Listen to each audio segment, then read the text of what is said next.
Hi masters, నమస్తే అండి. మనం ప్రతిరోజు మీ సుప్త చేతనాత్మక మనసుకున్న శక్తి అనే పుస్తకం చదువుకుంటున్నాం కదా. నిన్నటి రోజు క్లాస్లో ఏం చెప్పారు? ఎవరైనా సరే, అంటే ఇది శస్త్రచికిత్స మనకు మనుషులే కాదు, ప్రతి ప్రతి ఒక్కళ్ళకి, అంటే జంతువులకు కానీ ప్రాణులకు కానీ ప్రాణంతో ఉన్నది ఏదైనా సరే అన్నిటిలోనూ ఒకటే ఉంటుంది. ఖనిజ సామ్రాజ్యంలో కానీ ప్రతి దానిలోని ఈ సూత్రం ఒకేలాగా పనిచేస్తుంది. ఏంటా సూత్రం అంటే నమ్మకం. ఆ సూత్రమే పనిచేస్తుంది అని. అలాగే ప్రార్థనా చికిత్స గురించి. ప్రార్థనా చికిత్స అంటే ఏంటి? ఏదైనా మనం ఒక ఆలోచన, ఒక కల్పన, అంటే ఒక ఊహని కూడా మనసులో ఎప్పుడైతే బలంగా అనుకుంటామో, అంటే మన ఊహలో దాన్ని సుప్త చేతనాత్మక మనసుకి పంపిస్తా ఉంటాం ఒక ఊహ. అది దాన్ని వాస్తవం అని అనిపించేలాగా దాన్ని ఎప్పుడైతే మనం పాజిటివ్‌గా ఉంటామో, దాని మీద తగినంత శ్రద్ధ ఎప్పుడైతే ఉందో, మన మానసిక దృష్టి మీద మన ఆలోచన ఏదైతే చేసి దానికి తగ్గ ఊహ ఎప్పుడైతే ఏర్పరచుకున్నామో, దాని మీద ఆ మానసికంగా దృష్టంతా దాని మీద ఎప్పుడైతే ఉంటామో, ఆ ప్రార్థనకి జవాబు దొరుకుతుంది అని చెప్పారు. దీన్నే ప్రార్థనా చికిత్స అంటారు. దీని ద్వారా ఎలాంటిదైనా, ఏ సమస్యకైనా పరిష్కారం దొరుకుతుంది అని చెప్పారు. అలాగే భయము, వ్యతిరేక ఆలోచనలు ఈ రెండింటిని మనసులోంచి తీసేస్తే ఖచ్చితంగా మనకి బయటపడొచ్చంటండి. దేని నుంచైనా బయటపడొచ్చు అని నిన్న తెలుసుకున్నాం కదండీ. ఇంకా ఏం చెప్పారంటే, ప్రార్థన చేసేటప్పుడు వ్యతిరేకమైన స్థితులను కొంచెం కూడా శక్తి అందించం మనం. ప్రార్థన చేసేటప్పుడు చాలా నమ్మకంగానే ఉంటారు కదండీ ఎవరైనా సరే. ఆ టైంలో ఎవరు వ్యతిరేకతకి శక్తి అందించరంట. అందుకని ఆ ప్రార్థన చేసేటప్పుడంటండి, మన సమస్య మన సమస్య పరిష్కారం అవుతుంది అనే ఆలోచనతోనే ఉంటారు. పాజిటివ్ ఆలోచనతోనే ఉంటారు కాబట్టి, ఆ నయం చేసే శక్తి ఆటోమేటిక్‌గా విడుదలవుతుందంటండి ఆ ప్రార్థన చేసేటప్పుడు. ఈరోజు ఏం చెప్తున్నారంటే, నమ్మకం ద్వారా ఉపశమనం అంటే ఏమిటి? గుడ్డి నమ్మకం ఎలా పనిచేస్తుంది? అంటే నమ్మకం ద్వారా ఉపశమనం అని అందరూ అనేది నిజానికి మత గ్రంథాల్లో చెప్పింది కాదు. అంటే ఇప్పుడు మత గ్రంథాల్లో ఏం చెప్పలేదంటండి నమ్మకం ద్వారా ఉపశమనం లభిస్తుంది అనేది. కానీ ఆ మత గ్రంథాల్లో ఏం చెప్తారు? చేతనావస్థకి, సుప్త చేతనావస్థకి, మన కాన్షియస్ మైండ్‌కి, సబ్‌కాన్షియస్ మైండ్‌కి మధ్య గల సంబంధాన్ని తెలిసి ఉండడం. ఇది చెప్తారంటండి. నమ్మకం ద్వారా ఉపశమనం కలిగించే వ్యక్తి అందులోని శాస్త్రీయమైన అంశాల గురించి ఏమీ తెలియకుండానే రోగాన్ని నయం చేస్తాడు. కానీ ఎవరైతే నయం చేస్తున్నాడో రోగాలు, అతనికంటండి అందులో మత గ్రంథాల్లో ఏం చెప్పారో అతనికేమి తెలీదంట. తెలియకుండానే నయం చేస్తున్నాడు. అంటే అతనికి ఎలా నయం చేస్తున్నాడంటే, తనకొక ప్రత్యేకమైన నేర్పుంది అని చెప్పుకోవడం వల్ల, అంటే నేను దీన్ని తగ్గించగలను ఈ రోగాన్ని. నాకు ఇందులో చాలా నైపుణ్యం ఉంది. నేను ఎంతమందియో తగ్గించాను అని చెప్పాడనుకోండి, ఆటోమేటిక్‌గా నమ్మకం వస్తది కదా! ఇతను నిజంగానే అంతమందికి తగ్గించాడంట, నాకు కూడా తగ్గుతుంది అని నమ్మకం వస్తది కదా! అందుకని ఇతను ఏం చెప్తాడు, నేను నాకు నేర్పుంది, ప్రత్యేకమైన నేర్పుంది అని చెప్తాడంట. అలాగే అతనిలోను, అతని శక్తిలోను రోగికున్న మూఢనమ్మకం. ఎప్పుడైతే అలా చెప్తాడో నమ్మకం, ఖచ్చితంగా నేను ఇతని దగ్గరికెళ్తే నాకు ఉపశమనం లభిస్తుంది అనే నమ్మకం వల్ల మాత్రమే రోగి కోలుకోవచ్చు. ప్రపంచంలో ఎన్నో ప్రాంతాల్లో సంప్రదాయబద్ధంగా చికిత్స చేసే ఉపశమనకులు నాట్యం, మంత్రాలు, ఆత్మలను ఆవాహనం చేయడం మొదలైన వాటి సాయంతో రోగి అనారోగ్యాన్ని పోగొడతారు. అంటే ఒక్కొక్కళ్ళు ఒక్కొక్క రకంగా, నేను చాలా రకాలుంటాయి కదండీ. అతనంట పలానా ఇది చేస్తాడంట, ఒక పసరు కడతాడంట, తగ్గిపోతుందంట అని మనం కూడా చాలా వింటూ ఉంటాం కదండీ. ఏదో ఆకు పసరేస్తాడంట, ఎక్కడి నుంచో తెస్తాడంట అని కొంతమందంటారు. లేకపోతే మనకు ఏసుకోవడానికి ఒక రకమైన ఔషధాలిస్తాడంట, అవి ఇక్కడెక్కడా దొరకవంట, అవి వేసుకుంటే తగ్గిపోతాయంట అని ఒక నమ్మకంతో ఎప్పుడైతే వెళ్తారో అప్పుడు తగ్గుతాయండి. ఒక్కొక్కళ్ళ దగ్గర ఒక్కొక్క రకమైన చికిత్సా పద్ధతుంటది. ఆ చికిత్సా పద్ధతిని ఎవరైతే నమ్మి వెళ్తారో వాళ్ళకి ఉపశమనం లభిస్తుందంటండి. ఒక్కోసారి ఎవరైనా ఒక మహాపురుషుని జ్ఞాపక చిహ్నం తాకటం వల్ల, ప్రత్యేకమైన తాయెత్తు కట్టుకోవటం వల్ల, అగరొత్తులు, ధూపాలు వెలిగించి ఒకానొక మూలికతో చేసిన కషాయం తాగటం వల్ల కూడా రోగ విముక్తులవ్వడం జరగవచ్చు. ఎందుకు? అవన్నీ బాగా నమ్ముతారు కాబట్టి. అమ్మో! ఇక మహాపురుషుడు కదా! ఇన్ని పట్టుకున్నాను గదా! నాకు తగ్గిపోతుంది అనే నమ్మకం ఉండడం వల్లే ఆ రోగ విముక్తులవుతారంటండి. చికిత్స చేసే పద్ధతిలో, ప్రక్రియలో ఏ వస్తువైతే రోగికి నమ్మకం కలిగిస్తుందో అది రోగాన్ని నయం చేయడంలో బాగా పనిచేస్తుంది. అక్కడ వస్తువు కాదు ఇంపార్టెంట్. అక్కడ రోగికి నమ్మకం. దాని మీద ఉన్న నమ్మకం, నాకు ఈ రోగాన్ని దీని ద్వారా నయం చేసుకోగలను అనే నమ్మకమే అక్కడ రోగికి నయమయ్యేలా చేస్తుంది. మిమ్మల్ని ఆందోళన నుంచి, భయం నుంచి దూరంగా తీసుకుపోయే ఏ వస్తువైనా మీకు వైద్యం చేయగలదు. ముందు కూడా చెప్పారు కదండీ! ప్రార్థనా చికిత్సలో ఏం చెప్పారు? మీకు వ్యతిరేక ఆలోచనలని, భయాల్ని తీసేయండి. తీసేసినప్పుడు పాజిటివ్‌గా ఉంటాం కదా! నమ్మకం కలుగుతుంది మనకి. అందుకని ఫస్ట్ మనం ఏం చేయాలంట? ఎప్పుడైతే ఆహ్, ఆ రెండిటిని దూరంగా తీసుకెళ్ళిపోవాలి. భయాన్ని, ఆందోళనని. ఆ దూరంగా తీసుకెళ్ళే ఏ వస్తువైనా సరే మనకి ఆరోగ్యాన్ని తి వైద్యం చేయగలదంటండి. అంటే పలానా వస్తువు ఇది, దానివల్ల భయం తగ్గిందనుకోండి, అదే మనకు వైద్యం చేయగలదంట ఆ వస్తువు. తమ సిద్ధాంతాలు ఫలితాన్ని చూపిస్తున్నాయి కాబట్టి అవే సరైనవని, సత్యమని చాలా మంది వాదిస్తారు. కానీ మనం ఇంతకు ముందే చూసినట్లు అవి సత్యం కావడానికి వీల్లేదు. కానీ కొంతమంది ఏం చెప్తారు, నేను ఇలాంటి సిద్ధాంతాన్ని పాటిస్తున్నాను కాబట్టి ఇదే నిజం. నేను అలాగే అని చెప్తారు కానీ అదేమీ నిజం కాదు. ఆ సిద్ధాంతాలేమీ నిజం కాదు. దాని మీద ఉన్న నమ్మకం మాత్రమే అది పనిచేస్తుంది రోగి మీద. మూఢనమ్మకం ఎలా పనిచేస్తుందో తెలుసుకునేందుకు స్విస్ ఉపశమనకుడు ఫ్రెంచ్ ఎంటన్ మెస్మర్ గురించి ఆలోచిద్దాం. మెస్మర్ అంటే ఆల్రెడీ మనం ఇంతకు ముందు చెప్పారు కదండీ! ఈ మెస్మర్ అనే అతను చాలా మంది అయస్కాంతం మన మన లోపల రోగుల శరీరాల లోపల ఏదో అయస్కాంతంతో తాకి వాళ్ళ రోగాలు నయం చేసేవాడు. తర్వాత రోజుల్లో ఈ అయస్కాంతం అతను చేతి మీద చెయ్యి పెట్టే తగ్గించేవాడు. ఇతని పేరే పేరే మెస్మరైజింగ్ అని పేరొచ్చింది. అతని పేరు మీదే. తర్వాత అదే హిప్నాటిజంగా మారింది అని చెప్పారు కదా! ఆల్రెడీ ఇంతకుముందు. ఆ మెస్మర్ అంటండి ఎంతో మందికంట న తన శరీరంతో రోగుల శరీరాన్ని అయస్కాంతంతో తాకి రోగాలు నయం చేస్తాడని బాగా పేరుంది అతనికి. ఆ తర్వాతంటండి ఈయన ఈ ఎలా విజయవంతమైంది, నేనెలా నయం చేస్తున్నాను అని చెప్తూ ఎంతసేపు ఏం చెప్పేవాడు ఈయన, అయస్కాంత శక్తుంది. ప్రతి ఒక్కడికి అయస్కాంత శక్తుంది. నా శరీరంలో ఏదైతే అయస్కాంత శక్తి ఉందో, ఆ రోగి శరీరాన్ని నేను పట్టుకున్నప్పుడు నా శరీరంలో ఉన్న అయస్కాంత శక్తి ఆ రోగి శరీరంలో ప్రవేశిస్తుంది. అలా నేను అప్పుడు అది శక్తిస్తుంది అతనికి. అలా రోగిని నయం చేస్తున్నాను అని చెప్పేవాడంటండి. అయితే ఈ అయస్కాంతాన్ని ఏంటి ఆయన ఒక ద్రవంలా భావించాడంట. అది ఈ విశ్వం అంతటా విస్తరించున్నప్పటికీ మనిషి శరీరంలోనే అతి చురుగ్గా పనిచేస్తుంది. అంటే అయస్కాంత శక్తి ఉంది. అది అంతా ఉంది కానీ, ఈ మనిషి శరీరంలో చాలా ఎక్కువగా ఉంది. అది మాత్రమే మనిషిని చురుగ్గా పనిచేసేలా చేస్తుంది అని చెప్పాడంటండి. ఆయన అలాగే చెప్పేవాడంట. అయితే తర్వాత కొన్ని వేల మంది, లక్షల మంది రోగులు ఆయన దగ్గరికి వెళ్లి రోగాలను నయం చేసుకున్నారంటండి. ఈయన ఎంతసేపు అంటే ఒకళ్ళు బాగా తగ్గింది ఒక 10 మందికి తగ్గిందనుకోండి, బాగా నమ్ముతారు కదా! అందరూ ఎళ్ళిపోతా ఉంటారు కదా! అలాగే ఈయన ఏం చేసేవాడు, ఆయన చేతిని ఆళ్ళ చేతి మీద పెట్టేవాడు అంతే. అంటే ఈయనలో ఉన్న శక్తి మీలోకెళ్తుంది అన్నట్టు చెప్పేవాడు అయస్కాంత శక్తి. ఆయన అద్భుతంగా చికిత్స చేస్తాడు అనే వార్తలు అంతటా వినిపించాయంటండి. మెస్కర్ పారిస్‌కొచ్చాడంట. అక్కడ ప్రభుత్వం ఆయన చేసే చికిత్సలను పరిశీలించేందుకు ఒక కమిషన్‌ని ఏర్పరిచిందంట. అంటే చాలా మంది నయం చేసుకుంటున్నారు ఎంతోమంది. ఇదేంటని ఒక కమిషన్ ఏసిందంటండి అక్కడ గవర్నమెంట్. ఆ కమిషన్‌లో ప్రసిద్ధులైన వైద్యులు, అకాడమీ ఆఫ్ సైన్స్ సభ్యులు ఉన్నారంటండి. వాళ్ళలో బెంజమిన్ ఫ్రాంక్లిన్ కూడా ఒకరంట. లోతుగా పరీక్షలు, పరిశీలనలు అన్నీ జరిపిన తర్వాత మెస్మర్ నిజంగానే రోగాల్ని నయం చేశాడు అని కమిషన్ ఒప్పుకుందంటండి. ఎన్నో పరిశోధనలు ఎంతో స్టడీ చేశారంటండి. నిజంగానే చేశాడా? లేదా? అని పరీక్షలు చేశారంట. ఎంతో పరిశీలన జరిపిన తర్వాత ఈ మెస్మర్ నిజంగానే చాలా మంది రోగుల్ని నయం చేశాడు. వాళ్ళ వ్యాధి బారి నుంచి బయటపడేలా చేశాడని కమిషన్ కూడా ఒప్పుకుందంటండి. కానీ ఆయన చెప్పిన అయస్కాంత ద్రవం సిద్ధాంతాన్ని నిరూపించేందుకు మాత్రం ఒక్క రుజువు కూడా దొరకలేదంటండి. ఈయన నిజంగానే నయం చేస్తున్నాడు. కానీ ఇలా చెప్పాడు కదా! ఈయన అయస్కాంత శక్తి ఉంది. నా చేతిలోంచి ఎళ్తుంది శక్తి అని చెప్పాడు కదా! ఆ సిద్ధాంతం మాత్రం ఎక్కడ రుజువు అవ్వలేదంటండి. ఒక్క ఆధారం కూడా దొరకలేదంట. అది నిజం. ఆయన చెప్పింది నిజం అని చెప్పడానికి ఒక్క ఆధారం కూడా దొరకలేదంటండి. రోగుల ఊహాశక్తి వల్లే ఉపశమనం లభించింది అని వాళ్ళనుకున్నారంట. రోగులేంటి నమ్మకం కదా! మరి ఈయన దగ్గర అంతమందికి బాగవుతుందంటే మాకు కూడా అవుతుందని నమ్మకం వల్లే వీళ్ళకందరికి రోగులకి నయమయింది అని వీళ్ళు భావించారంట. ఆ వెంటనే మెస్మర్‌నంట దేశం నుంచి బహిష్కరించారంటండి. అంటే ఇతని సిద్ధాంతం రుజువు అవ్వలేదు. అదేమి ఇది నిజము అని చెప్పడానికి ఏం ఆధారం లభించలేదు. అందుకని చెప్పేసి దేశం నుంచి బహిష్కరించేసారంట ఆయన్ని.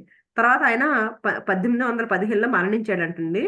ఆ తర్వాత కొంతకాలానికి ఇంగ్లాండ్‌లో మాంచెస్టర్‌లో ఉండే doctor James braid, doctor Mesmer చేసే చికిత్సలకి అయస్కాంత ద్రవానికి ఎలాంటి సంబంధము లేదు అని రుజువు చేసేందుకు నడుం కట్టుకున్నాడంటండి. తర్వాత కొన్ని రోజులకి అసలు రుజువు అవ్వలేదు గదా! ఆ సిద్ధాంతం.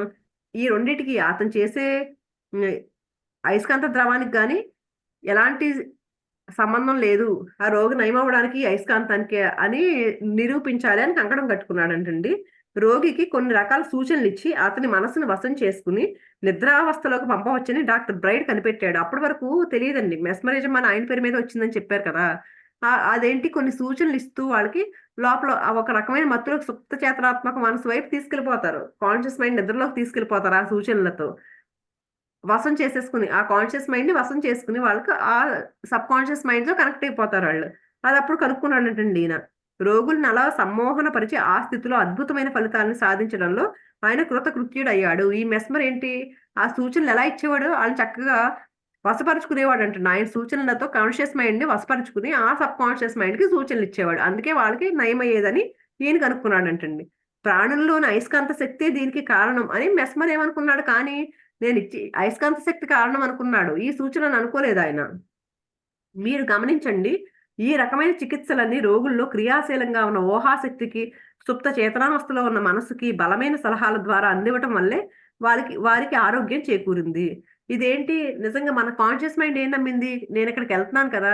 బాగవుతుంది అని అక్కడ అది అలా ఊహించుకుంది. అలాగే సుప్త చేతనాత్మక మనస్సుకి ఏం చేశారు? బలమైన సూచనలిచ్చారు. దాని ద్వారా వాళ్ళకి ఆరోగ్యం వచ్చింది.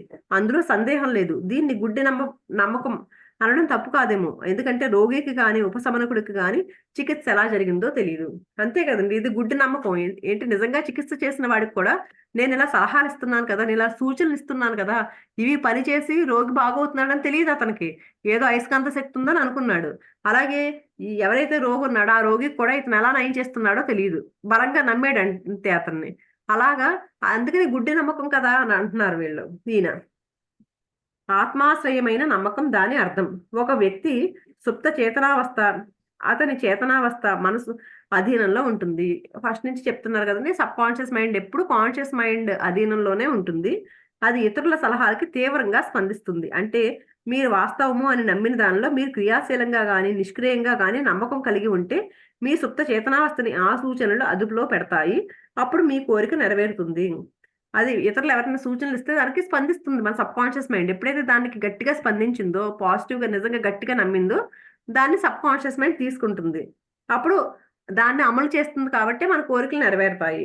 మానసిక ఉపశమనానికి కల్తీ లేని సబ్‌కాన్షియస్ మైండ్ యొక్క నమ్మకం అవసరము. దీన్ని పొందాలంటే వాస్తవమైన చేతనావస్థ అడ్డం పడుతున్నప్పుడు దాన్ని పూర్తిగా అంతం చేయడమే. చేతనావస్థ అంటే అడ్డుపడుతుందనుకోండి. ఏదైనా ఇది జరుగుతుంది అని అనుకున్నామనుకోండి. ఒక పని జరుగుతుంది మనకి అనుకున్నామనుకోండి. మన కాన్షియస్ మైండ్ వెంటనే ఏం చెప్తుంది? ఆ! జరుగుతుందా నిజంగానే? ఇలా ఆలోచనలు చేయడం మొదలుపెడుతుంది. అందుకని మనం ఎరుకుతో ఉండి దాన్ని అడ్డుకోవాలి. అడ్డుకున్నప్పుడు మనం దాన్ని పూర్తిగా అంతం చేయాలంటండి. అలాంటి ఆలోచనని అంతం చేయడం. చేతనావస్థతో జాగ్రత్తగా కాన్షియస్ మైండ్‌తో ఎరుకుతో ఉండి, అలాంటి ఆలోచనలు జరుగుతుందా లేదా అనుమానాలు పెట్టకుండా దాన్ని అడ్డుకోవాలంటండి. శరీరానికి చక్కటి చికిత్స జరగాలంటే అన్నింటికంటే మంచి పద్ధతి చేతనావస్థ, సుప్త చేతనావస్థ ఈ 2 నమ్మకాన్ని పూర్తిగా స్వీకరించే స్థితిలో ఉండాలి అనేది స్పష్టంగా తెలుస్తుంది. నిజంగా కరెక్ట్‌గా చికిత్స జరగాలంటే ఏం చేయాలి? Conscious mind, subconscious minds. Conscious mind ఎప్పుడైతే గట్టిగా నమ్ముతుందో ఆటోమేటిక్‌గా సబ్‌కాన్షియస్ మైండ్ కూడా నమ్ముతుంది. ఆ స్థితిలో స్వీకరించాలి పూర్తిగా. ఆ సలహాల్ని పూర్తిగా స్వీకరించినప్పుడు చికిత్స చక్కగా జరుగుతుంది అనేది తెలుస్తుంది అని చెప్తున్నారండి. అయినప్పటికీ ఎల్లప్పుడూ ఇలా ఉండక్కర్లేదు. మీ మనసుని, శరీరాన్ని పూర్తిగా సడలించి మీరు కునికిపాట్లు పడే స్థితికి చేరుకోవచ్చు. నిష్క్రియమైన గ్రహింపుగ శక్తి గల శక్తిలోకి ప్రవేశించవచ్చు. అంటే మనం ధ్యాన స్థితిలో ఉంటాం కదండీ! ఎలా ఉంటాం? కళ్ళు మూసుకొని ధ్యానంలో కూర్చున్నప్పుడు నెమ్మదిగా మనకు తెలియకుండానే కాన్షియస్ మైండ్ పక్కకెళ్ళిపోద్ది కదండీ! అప్పుడు ఆ టైంలో గ్రహింపు గల స్థితిలోకి ప్రవేశిస్తాం మనం. అటువంటి స్థితిలో మీలోని నిష్క్రియత్వం సబ్‌కాన్షియస్ మైండ్ ప్రభావాలను గ్రహించేందుకు అనువుగా తయారవుతుంది. అలాంటప్పుడు ఒక ధ్యానంలో ఒక ఆ కాన్షియస్ మైండ్ లేని స్థితిలోకెళ్ళిపోయినప్పుడు, కాసేపు ఉన్నప్పుడు ఆటోమేటిక్‌గా వస్తది కదండీ మనకు ఆ స్టేజ్. ఆ టైంలో మనం ఏం చెప్పినా సరే దాని ప్రభావానికి ఆటోమేటిక్‌గా సబ్‌కాన్షియస్ మైండ్ గ్రహిస్తుంది. మనం ఏం చెప్పామో అది గ్రహించడానికి అనువుగా ఉంటుంది ఆ టైము. ఆ కాన్షియస్ మైండ్ పక్కకి ధ్యానంలో కూర్చున్న తర్వాతండి. ఆ ఫాదర్ నన్నెలా బాగు చేశాడు? రోగం రోగం అనేది ఏది ఉండదని, అసలు దానికి ఉనికే ఉండదని ఆయన అన్నప్పుడు నేను ఆయన మాటలు అసలు నమ్మలేదు. నా తెలివితేటలని అవమానిస్తున్నాడని అనుకున్నాను. అయినప్పటికీ నా రోగం నయమైంది. అదెలా సాధ్యం? అంటే ఈయన చెప్తా ఉంటాడు గదండీ! మీ సబ్‌కాన్షియస్ మైండ్ ఏది నమ్మితే ఎవరినైనా గట్టిగా నమ్మారంటే ఆ రోగాలన్నీ నయమవుతాయి. ఈ బుక్ అంతా అదే చెప్తున్నారు గదా! ఎందుకు వాళ్ళ మీద నమ్మకం ఉంది కాబట్టే ఇతను నయం చేస్తాడు. నా వ్యాధి అని నమ్మకం ఉంది కాబట్టే నాకు తగ్గింది అంటారు కదా! ఒక అతను ఈయన దగ్గరికొచ్చాడంట. వచ్చి ఏమడిగాడంట, ఒక ఫాదర్ దగ్గరికెళ్ళాడంట అతను. ఆ ఫాదర్‌ని అస్సలు నమ్మడంట. కానీ రోగం అనేది అసలు ఏది ఉండదో, అసలు దానికి ఉనికే ఉండదో ఆయన అన్నప్పుడంటండి, నమ్మలేదంట ఈయన అసలు మాటలు. అవమానిస్తున్నాడు అనుకున్నాడంట. కానీ ఈయన రోగం తగ్గిపోయిందంట. మరి నేనసలు నమ్మలేదు కదా! ఆ ఫాదర్‌ని. ఏం చెప్తున్నారు ఈయన? నమ్మండి గట్టిగా నమ్మితే నాకిక్కడ రోగం ఉపశమనం జరుగుతుంది అని నమ్మితే రోగం తగ్గిపోద్ది అని చెప్తున్నాడు కదా! కానీ మరి నేనసలు నమ్మలేదు ఆయన్ని. అయినా సరే నా రోగం ఎందుకు తగ్గిపోయింది అని అడుగుతున్నాడు. అడిగితే అప్పుడు ఈయన ఏమి వివరణ ఇచ్చాడంటండి మర్ఫీ గారు. ఫాదర్ చెప్పిన ప్రశాంతమైన మాటలతో అతను శాంతించాడు. ఫాదర్ అంటే సాధారణంగా శాంతియుతంగా చాలా నెమ్మదిగా చెప్తారు కదండీ! ఒక రకమైన వాయిస్‌తో చెప్తే మనం కూడా చూడండి మనకి ఎవరైనా కొంచెం పెద్ద పెద్ద మాస్టర్స్‌ని అది చూసామనుకోండి, వాళ్ళ వాయిస్‌లోనే తెలిసిపోతది. ఒక ప్రేమ ధ్వనించిన ఒక ఇదిలో చెప్తారు కదా మాటలు. మనం అట్రాక్ట్ అవుతాం ఆ మాటలకి. అలా శాంతంగా చాలా ప్రశాంతంగా ఉంటారు. ఆ నిజమైన మెడిటేటర్ నిజంగా చేసేవాళ్ళు. ప్రశాంతంగా ఎప్పుడు ఒక కోపం గాని అలాంటివి ఏమి ఉండవు. అన్ని పాజిటివ్ లక్షణాలతో ఉంటారు. అలాగా ఫాదర్ కూడా ఏంటి శాంతమైన మాటలతో ఆయన ప్రశాంతంగా మాట్లాడితే ఈయన శాంతించిందంట మనసు. ఆ తర్వాత ఫాదర్ అతను కొంతసేపు పూర్తిగా నిష్క్రియమైన స్థితిలోకి వెళ్ళి, "ఏమీ మాట్లాడొద్దు, ఆలోచించొద్దు" అని అన్నాడంటండి. అంటే అలా కళ్ళు మూసుకొని ఒక ప్రశాంతమైన స్థితిలోకి తీసుకెళ్ళాడు ఆయన్ని. కళ్ళు మూసుకోమని చెప్పి. ఫాదర్ కూడా అలాగే కదలకుండా, మెదలకుండా అలాగే ఉన్నాడంటండి. అరగంట సేపు అలా శాంతంగా, నెమ్మదిగా కానీ దృఢంగా ఆ వ్యక్తికి సంపూర్ణమైన ఆరోగ్యం, శాంతి, మంచి భావాలు, పరిపూర్ణత అందాలి అంటూనే ఉన్నాడు. ఈయన ఫాదర్ నమ్మట్లేదు. కానీ ఫాదర్ ఏం చేశాడు కళ్ళు మూసుకొని కూర్చోమన్నాడు కాసేపు. ప్రశాంతంగా ఉండమన్నాడు. ఫాదర్ కూడా ప్రశాంతంగానే ఉన్నాడని చెప్పారు కదా! అప్పుడాయన ఏం చెప్పాడంట సూచనలు ఇలాగే ఆ వ్యక్తికి సంపూర్ణమైన ఆరోగ్యం, శాంతి, మంచి భావాలు, పరిపూర్ణత అందాలి అని అంటూనే ఉన్నాడంటండి. అంటే ఆ సూచనలిచ్చాడనమాట. ఈయన్ని కళ్ళు మూసుకోమని, ప్రశాంతంగా ఉండమని సబ్‌కాన్షియస్ మైండ్‌కి సూచనలేమిచ్చాడు? ప్రశాంతంగా ఉండు, ఆరోగ్యంగా ఉండాలి, శాంతిగా ఉండాలి అని సూచనలిచ్చాడు. అందుకని అప్పుడు అరగంట తర్వాత ఆ వ్యక్తికి అంతులేని ఉపశమనం లభించింది. అతనికి పోయిన ఆరోగ్యం మళ్ళీ దక్కింది. ఈయన సబ్‌కాన్షియస్ మైండ్ తీసుకుంది కాబట్టి ఆయనలో ఉన్న ఉపశమన శక్తి పనిచేసింది. పనిచేసి ఈయనకి అంతులేని ఉపశమనం లభించిందంటండి ఆ టైంలో. చికిత్సా సమయంలో నిష్క్రియత్వం వలన అతని ఆత్మాశ్రయమైన నమ్మకం ప్రత్యక్షమై ఫాదర్ సంపూర్ణమైన ఆరోగ్యం అతనికి కలిగిందని ఇచ్చిన సూచన అతని సుప్త చేతనావస్థను చేరుకుందని మనకు సులభంగా అర్థమవుతుంది. అదే కదండీ ఇక్కడ ఆ సూచన ఏంటి ఈయన ఆ సబ్‌కాన్షియస్ మైండ్‌కి ఇచ్చిన సూచన పనిచేయడం వల్లే ఆయనకి ఆ ఉపశమనం లభించింది. 2 సబ్‌కాన్షియస్ మనస్సులు సామరస్యంగా ఉన్నాయి. అంటే ఆయన సబ్‌కాన్షియస్ మైండ్, ఫాదర్ యొక్క సబ్‌కాన్షియస్ మైండ్, ఈ రోగి యొక్క సబ్‌కాన్షియస్ మైండ్ 2 ఎలా ఉన్నాయి సామరస్యంగా ఉన్నాయి. ఆ సమయంలో కనుక ఆ వ్యక్తికి ఉపశమనకుడికి శక్తి మీద, సిద్ధాంతం మీద ఉన్న అపనమ్మకం బయటకొచ్చుంటే, అది వ్యతిరేకమైన స్వయం సూచనగా పనిచేసి ఉండేది. ఆ టైంలో ఒకడు నమ్మలేదు కదండీ! ఫాదర్‌ని నేను నమ్మను అన్నాడు కదా! ఆ టైంలో అంటే ఈ కాన్షియస్ మైండ్ ఉంటది గదండీ! కాన్షియస్ మైండొచ్చి ఆ! ఏదో చెప్తున్నాడులే అని అనుకున్నారనుకోండి, అప్పుడు నెగెటివ్‌గా పనిచేసేదంటది. కానీ ఇతను సబ్‌కాన్షియస్ మైండ్ చక్కగా తీసుకుంది ఆ సూచన కాన్షియస్ మైండ్ పనిచేయలేదప్పుడు. ఎందుకంటే కాన్షియస్ మైండ్ అలా కళ్ళు మూసుకొని ప్రశాంతంగా ఎప్పుడైతే ఉన్నాడో, కాన్షియస్ మైండ్ పక్కకెళ్ళిపోయి సబ్‌కాన్షియస్ మైండ్ దీనిలోకొచ్చాడాయన. ఆ సమయంలో ఫాదర్ సూచనల ప్రభావం చాలా తక్కువగా ఉండేది. లేదా అది పూర్తిగా పనికి రాకుండా పోయేది. ఎప్పుడు ఆయన ఆయన మాటలు పట్టించుకోకుండా కాన్షియస్ మైండ్‌తో ఆలోచించినప్పుడు. కానీ ఇక్కడ ఈయన ప్రశాంత స్థితిలోకి తీసుకెళ్ళిపోయాడు కాబట్టి సబ్‌కాన్షియస్ మైండ్ పనిచేసింది కాబట్టి ఆ ఉపశమనం చేసే శక్తి బయటకొచ్చింది. కానీ మగతగా నిష్క్రియమైన స్థితిలో ఉండటం వల్ల చేతనావస్థ తాలూకు వ్యతిరేక ప్రభావం అతి తక్కువగా పడింది. మగతగా ఉన్నాడు. ఒక నిద్ర ఒక నిద్రావస్థ స్థితిలో ఉంటాడు. ఆ టైంలో కాన్షియస్ మైండ్ పనిచేయదు కాబట్టి ఆయన మీద వ్యతిరేకత ఉంది ఈయనకి. కానీ అది పని చేయలేదు. ఆయన నిద్ర స్థితిలో ఉన్నాడు కాబట్టి. రోగి సుప్త చేతనావస్థ ఫాదర్ సూచనలను గ్రహించే స్థితిలో ఉంది. ఆ సూచనల ప్రకారం అది పనిచేయటం వల్ల రోగికి ఉపశమనం కలిగింది. తర్వాత పరోక్షంగా చికిత్స చేయటం. మీరు లాస్ ఏంజెల్స్‌లో ఉన్నారనుకోండి. న్యూయార్క్ నగరంలో మీ అమ్మకి ఆరోగ్యం దెబ్బతిందని మీకు తెలుస్తుంది. మొట్టమొదట మీకు మీ ఇల్లు, వాకిలి వదిలేసి, ఉద్యోగం మానేసి ఆవిడ దగ్గరికి వెళ్ళిపోవాలనిపిస్తుంది. నిజంగానే మన దూరంగా ఉన్నారనుకోండి మన పేరెంట్స్ ఎవరైనా, వాళ్ళకి బాలేదని తెలిస్తే వెంటనే ఎళ్ళిపోవాలి. అయ్యో! ఎలా ఉందో మనకు వెంటనే అనిపిస్తుంది కదండీ! కానీ అది వీలు కాలేదు. దూరంగా ఉన్నోళ్ళకి వీలు కాదు. ఇప్పుడు అమెరికాలో ఉంటారండి. పేరెంట్స్ బాలేదన్నారనుకోండి. వాళ్ళకి వెంటనే వచ్చేయడానికి కుదరదు గదా! మీ అమ్మ ఆరోగ్యం కుదుటపరిచే ప్రక్రియలో మీ నమ్మక బలాన్ని మీరు ప్రయోగించలేరా? అని అడుగుతున్నారు. అంటే వాళ్ళకి ఆరోగ్యం పడాలి. అప్పుడు దాని కోసం కూడా మీ నమ్మక బలాన్ని ఉపయోగించలేరా మీరు? అని అడుగుతున్నారండి. అలా కాదు. మీరు ఆమె దగ్గర ఉండలేకపోయినప్పటికీ మీ ప్రార్థనలు ఆమెకి తప్పక చేరతాయి. మీరక్కడ దగ్గరలో లేకపోయినా కూడా మనం చేసే ప్రార్థనలంటండి మనం ఎవరికైతే చెందాలనుకుంటామో ఆళ్ళకి తప్పకుండా చేరతాయంట. అందరిలోనూ ఉన్న ఆ పరమాత్మ చేస్తాడు ఆ పని. ప్రతి ఒక్కరిలోనూ మన లోపల ఉన్నది పరమాత్మే అని చెప్తాం కదండీ! ఆయన చేస్తాడంట ఆ పని. అంటే మనకు దూరంగా ఉన్నవాళ్ళు కూడా మనం ప్రార్థన వల్ల ఆళ్ళతో కూడా వాళ్ళకి ఉపశమనం కలిగజేయించొచ్చంట. సృజనశీలకమైన మనసొకటుంటుంది. ఆ మనసులోని సృజనాత్మక శక్తి మీకు లాభాన్ని చేకూరుస్తుంది. మీరు చేయవలసిందల్లా మీ మనసులో ఆరోగ్యం, సామరస్యం అనే అనుభూతుల్ని నింపటమే. దీనికోసం మనం ఏం చేయాలి? ఆరోగ్యంగా ఉన్నాను అనేసి ఒక పాజిటివ్ ఆలోచనతోనే అలాంటి అనుభూతులతోనే ఉండాలంటండి మనం. పాజిటివ్‌గానే ఉండాలి. ప్రతి అనుభూతి పాజిటివ్‌గా ఉండే అనుభూతులతో మనం ఉండాలి. దీనికి ప్రతి క్రియ దానంతట అదే జరుగుతుంది. మీ సుప్త చేతనావస్థలోని ఆ అనుభూతి సుప్త చేతనలో ఉన్న మీ అమ్మ మనసు మీద పనిచేస్తుంది. ఎప్పుడైతే మన సబ్‌కాన్షియస్ మైండ్‌లో అలాంటి అనుభూతి, ప్రేమతో, సామరస్యంతో ఎప్పుడైతే ఉంటామో, అది దూరంగా ఉన్న అమ్మ మనసు మీద పనిచేస్తుందంటండి. ఆరోగ్యం, శక్తి, పరిపూర్ణతతో నిండిన మీ ఆలోచనలు ఒక శాశ్వత సబ్కాన్షియస్ మైండ్ లో పనిచేస్తాయి. అవి జీవితంలోని ఆ సబ్కాన్షియస్ పక్షాన్ని, దాని నియమాలని వేగవంతం చేస్తాయి. అవే ఆమె శరీరంలో ఉపశమనంగా కనిపిస్తాయి.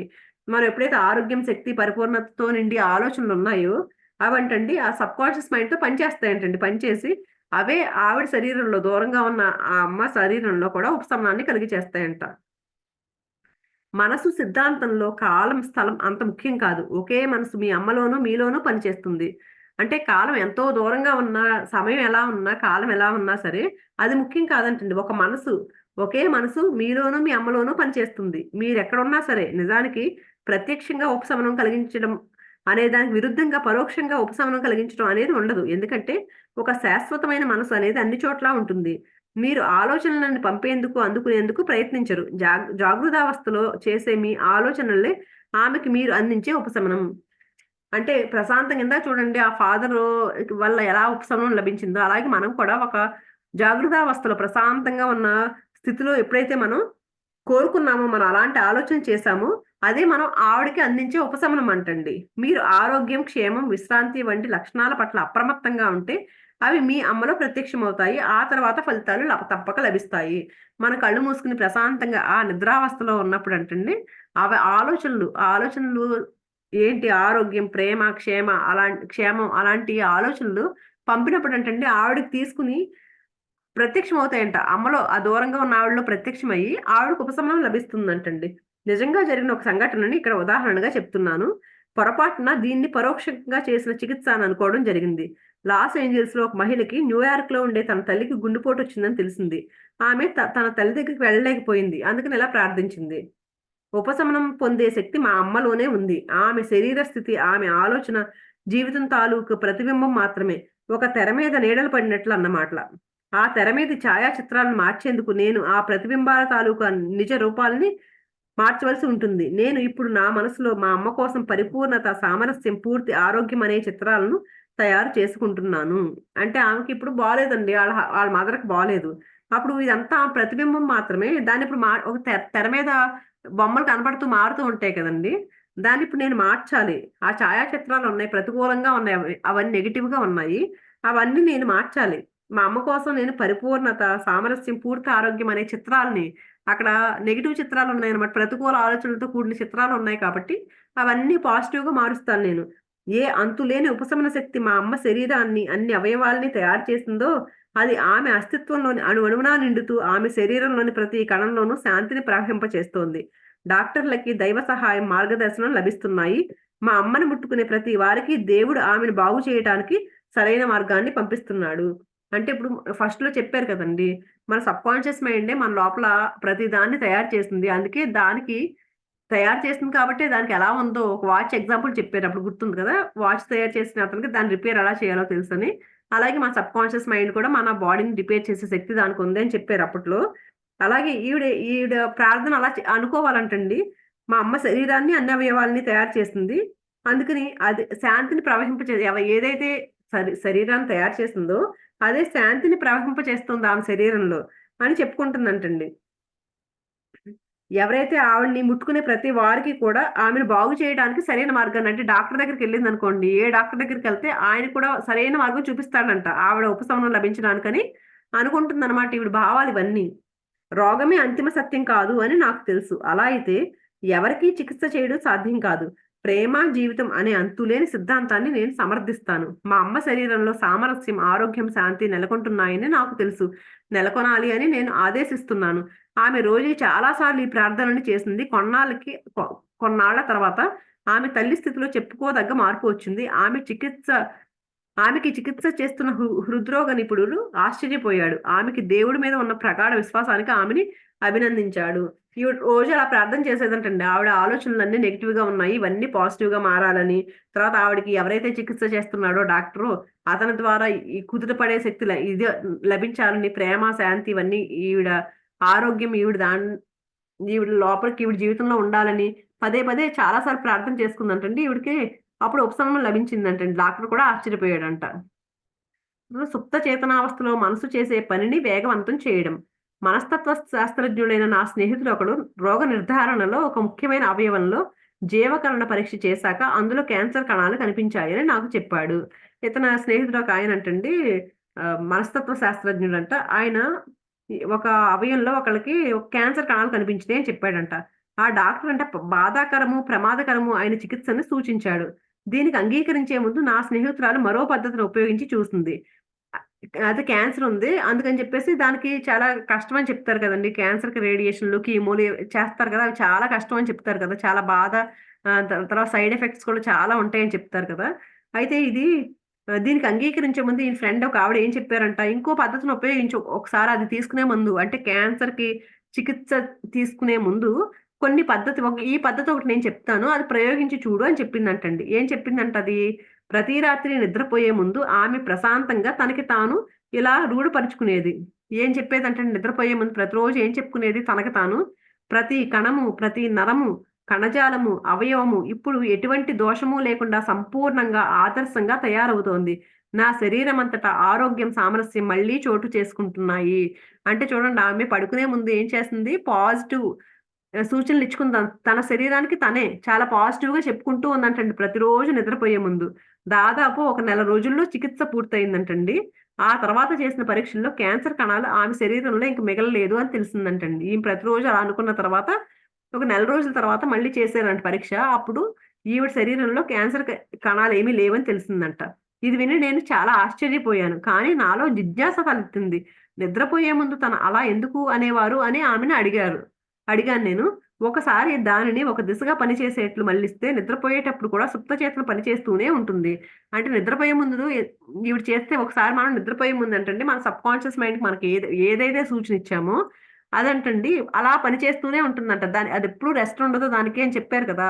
మన సబ్‌కాన్షియస్ మైండ్‌కి ఎప్పుడూ రెస్ట్ ఉండదు. ఎప్పుడూ పనిచేస్తూనే ఉంటుంది. అందుకని మనం ఏం చేయాలంటే నిద్రపోయే ముందు మనం ఇలాంటి పాజిటివ్ సజెషన్స్ ఎప్పుడైతే ఇచ్చామో అప్పుడు అదే దాంతో అలా కంటిన్యూ అవుతూ ఉంటదంటండది. అందుకే నిద్రపోయే ముందు మీరు మీ సుప్త చేతనకి లాభదాయకమైన పని ఏదైనా అప్పచెప్పడం మంచిది. అందుకని మనం నిద్రపోయినా కూడా మన సుప్త చేతన పని చేస్తూనే ఉంటుంది కాబట్టి, మనం పడుకునే ముందు ప్రతిరోజు మనం ఏం చేయాలి? లాభదాయకమైన పని ఏదైనా అప్పచెప్పాలంటండి. మనకేమనుకుంటున్నామో, మనకెలా ఉండాలనుకుంటున్నామో, మనకేం కావాలనుకుంటున్నామో దాన్నే చక్కగా మనం అనుభూతి చెందుతూ ఎప్పుడైతే అనుకుంటామో అది పని చేస్తూ ఉంటుందంటండి. ఇది చాలా తెలివైన జవాబు. ఇంకొక విషయం గమనించండి. సామరస్యం, సంపూర్ణ ఆరోగ్యం గురించి ఆలోచించేటప్పుడు ఆమె ఒక్కసారి కూడా తన రోగం పేరెత్తలేదు. చూడండి ఎంతసేపు ఎలా ఆలోచించింది? ఆరోగ్యంగా ఉన్నాను, సామరస్యంగా ఉన్నాను అనుకుంది కానీ, అసలు అనారోగ్యం గురించి అసలు పేరే ఎత్తలేదంటండి. అందుకని మనం నెగెటివ్‌గా అసలు ఆలోచించలేదనమాట. చాలా పాజిటివ్‌గానే ఉందావిడ. మీరు మీ అనారోగ్యం గురించి మాట్లాడడం పూర్తిగా మానేయండి. నిజంగా అనారోగ్యంగా ఉన్నా సరే, నేను ఆరోగ్యంగా ఉన్నాననే అనుకోవాలి. ఎందుకంటే సబ్‌కాన్షియస్ మైండ్ అనారోగ్యం అంటే నాకు అనారోగ్యం కావాలి అని అడిగినట్లు. అందుకని దాని గురించి మాట్లాడడం పూర్తిగా మానేయండి. లేదా ఆ రోగం పేరు చెప్పకండి. ముఖ్యంగా నిద్రపోవడానికి కొన్ని గంటలకు ముందు ఈ విషయంలో నేను మీకు గట్టిగా సలహా ఇస్తున్నాను. రాగిడికి జీవం అందించే ఒకే ఒక వనరు. మీరు దానిపైన ధ్యాస ఉంచటం. దాన్ని చూసి భయపడడం పైన చెప్పిన మనస్తత్వ శాస్త్రజ్ఞుడిలా మీరు కూడా మానసికమైన సర్జన్‌గా మారండి. అప్పుడు ఎండిపోయిన కొమ్మలు చెట్టు నుంచి రాలిపోయినట్లు మీ కష్టాలు కూడా తొలగిపోతాయి. ఈయన గట్టిగా చెప్తున్నారు. మీరు నిద్రపోయే ముందు పాజిటివ్‌గా ఉండండి. ఎప్పుడైతే పాజిటివ్‌గా ఉన్నారో మనకు అవసరం లేనంటే అనారోగ్యాలు లాంటివన్నీ పోయి మనం మనకున్న కష్టాలన్నీ మనకేమైనా సమస్య ఉందనుకోండి, దానికి కావాల్సిన సమాధానం ఏది కావాలనుకుంటున్నామో దాన్నే పదే పదే ఎప్పుడైతే అనుకుంటామో, మన కష్టాలన్నీ కూడా తొలగిపోతాయంటండి. దీనికి విరుద్ధంగా మీరు నిరంతరం మీ బాధ, రోగ లక్షణాల గురించే మాట్లాడుతూ, చర్చిస్తూ ఉంటే మీరు వాటికి శక్తిని పొందుతారు. అలా కాకుండా మనం అమ్మా నాకు రోజు ఈ నొప్పి నుంచి ఎలా బయటపడతానా? నొప్పి ఈ పలానా దగ్గర నొప్పుంది. నా కాళ్ళు నొప్పో, లేకపోతే నాకు చేతులు నొప్పి, ఈ కాళ్ళు నొప్పి వల్ల నేను ఇది చేయలేకపోతున్నాను. చాలా మంది చూడండి మాట్లాడితే నాకు కాళ్ళు నొప్పులు కదా! లేకపోతే నడుము నొప్పి కదా! నేనేమి చేయలేను. నడుము నొప్పి కదా! నేను కూర్చోలేను. నడుము నొప్పి కదా! నేను వంట చేయలేను. నడుము నొప్పి కదా! నేను చాలా మందిని గమనించండి ఎప్పుడైనా. ఇలా ఎంతసేపు దాన్ని మళ్ళీ తలుచుకుంటూ ఉంటారు. ఏ పని చేయాలన్నా, ఎవరితో మాట్లాడాలన్నా దాన్ని ప్రస్తావిస్తూ ఉంటారు. అంటే ఏంటి? దానికి ఇంకా బలాన్నిస్తున్నారనమాట. నాకింకా నడుము నొప్పి కావాలి, నడుము నొప్పి రమ్మని పిలిచినట్టు. అందుకని మనం నిజంగా ఉన్నా కూడా నేను ఆరోగ్యంగా ఉన్నానని ఎప్పుడైతే అనుకుంటామో, అవన్నీ పక్కకెళ్ళిపోయి అనారోగ్యాలన్నీ పక్కకెళ్ళిపోయి నిజంగా మన శరీరం ఆరోగ్యంగా తయారవుతుందండి. మీరు ఎప్పుడైతే బాధ, రోగ లక్షణాల గురించి ఆలోచిస్తూ, చర్చిస్తూ ఉంటారో వాటికి శక్తిని పెంచుతారు. మీ సుప్త చేతనలోని ఉపశమన శక్తిని క్రియాశీలం చేసే గతిశీల క్రియని మీరు అడ్డుకుంటున్నారు. ఎప్పుడైతే మన లోపల సుప్త చేతనలో ఉన్న ఆ పనిచేసే ఉపశమనమైన శక్తిని మనం క్రియాశీలం చేసే గతిశీల క్రియని మీరు అడ్డుకుంటున్నారు. ఆ శక్తిని మీరు అడ్డుకుంటున్నాం మనం. అలాంటి నెగెటివ్ వర్డ్స్ ఎవరైతే చెప్పుకుంటున్నారో వాళ్ళందరూ ఏంటి ఆ ఉపశమనం కలిగించే శక్తిని అడ్డుకుంటున్నారు. అది రాకుండా మనకు ఉపశమనం కలిగించకుండా అడ్డుకుంటున్నారనమాట. అంతేకాదు మీ మనసు తాలూకా నియమాన్ని అనుసరించి కల్పనలకు ఆకారం ఏర్పడి నేను భయపడినట్లే జరిగింది అన్నట్లు అవుతుంది. అంతేకాకుండా ఏంటి నాకిలా ఉంది, నాకు బాలేదు అనుకున్నామనుకోండి. దానికొక ఊహ వచ్చేసి దానికి ఇంకా మనం ఏదైతే భయపడి మనం ఎలా అయిపోతుందనుకున్నామో, నేను దీనివల్ల ఇలా అయిపోయాను అనుకున్నామో, అలా మనం ఏదైతే భయపడ్డామో, ఎలా జరుగుతుందని అనుకున్నామో అలాంటివన్నీ జరుగుతాయంటండి. మీ మనసుని జీవితం తాలూకు గొప్ప సత్యాలతో నింపి ప్రేమ అనే వెలుగు వైపుకి సాగండి. అందుకని ఎప్పుడు మనం మంచి పాజిటివ్‌గా ఉండి ప్రేమ వైపే తిరగమని చెప్తున్నారు. లాస్ట్ ఈ అధ్యాయం చివరిలో కొన్ని ఇంపార్టెంట్ పాయింట్స్ మళ్ళీ చెప్తున్నారు కదండీ! అందులో ఈ అధ్యాయంలో ఉన్న ఇంపార్టెంట్ పాయింట్స్. మీ ఆరోగ్యాన్ని పెంపొందించుకునే సూత్రాలు సంక్షిప్తంగా. మీరు మీకు ఉపశమనం దేనివల్ల కలుగుతుందో తెలుసుకోండి. సుప్త చేతనకి అందించిన సరైన నిర్దేశాలు మీ మనసుకి, శరీరానికి ఉపశమనం కలిగిస్తాయని నమ్మండి. ఇప్పుడే జస్ట్ అనుకున్నది అదే కదండీ! ఎప్పుడు ఎంతసేపు మనం పాజిటివ్‌గానే అనుకోవాలి. మన సబ్‌కాన్షియస్ మైండ్‌కి మంచి మనకి ఏదైతే కావాలనుకుంటున్నామో అలాంటి సూచనలు మాత్రమే ఇస్తూ ఉండాలి. సుప్త చేతనకి మీ ఆసక్తిని, కోరికలని ఒక పద్ధతి ప్రకారం తెలియచేసే కార్యక్రమాన్ని చేపట్టండి. అలా అని చెప్పేసి అన్ని కోరికలను ఒకేసారి కాకుండా ఏంటంటే ఒక పద్ధతి ప్రకారం చెప్పమంటున్నారు. మనకేమైనా కోరికలుంటే అన్నీ ఒకేసారి దానికి చెప్పకుండా ఇంక పద్ధతి ప్రకారం అందజేయమంటున్నారు దానికి. మీరు కోరుకున్న ఫలితాలను ఊహించి వాటి వాస్తవాన్ని అనుభూతి చెందండి. దీన్ని విడవకుండా చేయండి. మీకు తప్పకుండా ఫలితం లభిస్తుంది. మనం ఏదైనా ఒకటి కోరుకున్నామనుకోండి, దాని ఫలితాన్ని మనం ముందే ఊహించి, ఇలా కావాలనుకుంటున్నామనుకోండి, దాన్ని నిజంగా జరిగిపోయినట్లు అనుభూతి చెందమంటున్నారు. మనకెలా కావాలనుకుంటున్నామో అది జరిగిపోయినట్లు అనుభూతి చెందమంటున్నారు. దీన్ని కూడా ఎప్పుడో ఒకసారి చేసి వదిలేయడం కాదు, విడవకుండా చేయండి. అప్పుడు మీకు ఫలితం లభిస్తుంది తప్పకుండా అని చెప్తున్నారు. నమ్మకం అంటే ఏంటో నిర్ణయించుకోండి. ఇది మీ మనసులోని ఒక ఆలోచనే అని, మీరు అనుకునేదే మీరు సృష్టిస్తారు అని తెలుసుకోండి. రోగం, నష్టం, హాని కలిగించే వస్తువులను నమ్మటం మూర్ఖత్వం. సంపూర్ణమైన ఆరోగ్యం, సమృద్ధి, శాంతి, సంపద, దేవుడి మార్గదర్శకత్వం మీద నమ్మకం ఉంచండి. అందుకే నెగెటివ్ భావాలు దేని మీద నమ్మకం పెట్టొద్దు. పాజిటివ్‌గా ఉండండి. మీరు అలవాటు ప్రకారం ఏ గొప్ప ఉదాత్తమైన ఆలోచనలు చేస్తారో అవే గొప్ప పనులుగా రూపుదాలుస్తాయి. మనం అలవాటు ప్రకారం ఆలోచించేస్తూ ఉంటాం కదండీ! అందుకని ఎలాంటి ఆలోచనలు చేస్తారో అవే మన గొప్ప పనులుగా అయిపోతాయి. మన ముందుకు ప్రత్యక్షం అవుతాయి అవి. మనం ఎలాంటి ఆలోచనలు చేస్తామో అలాంటి పనులే మన ముందుకు ఎదురవుతాయి మనకి.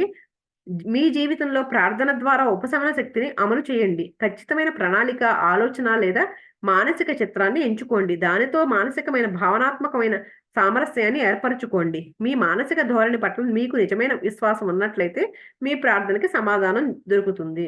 అంటే ప్రార్థన ద్వారా మనం ప్రార్థన చేస్తూ ఇది జరుగుతుంది.